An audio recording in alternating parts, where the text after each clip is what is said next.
Let us discuss how to simplify radicals. The key to simplifying radicals is to factor out perfect squares from the number that's underneath the radical. It's called the radicand. So we're going to factor perfect squares out of 8. To get the perfect squares that we can factor out, all you have to do is take the counting numbers squared. 1 squared is 1. That's not very useful to us. 2 squared, that's 4.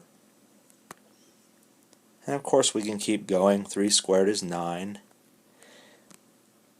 But as you probably already know, 4 can be factored out of 8. So we're going to factor 4 out of 8. So we can break up 8 as 4 times 2. Okay, so we factored 4 out of 8 there. We're left with 2, or 4 times 2 makes 8 there. And then all we have to do now is take the square root of each term individually. So we have the square root of 4 times the square root of 2. Okay.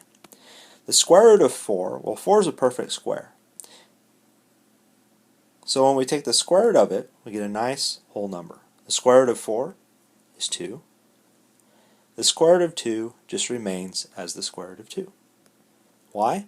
Well, type the square root of 2 in a calculator. It's an irrational number. It's a decimal, it just keeps going.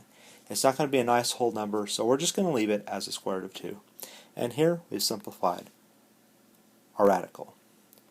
So the key to simplifying radicals is to factor out perfect squares as much as possible. Here all we could factor out was a 4, and it simplified down to 2.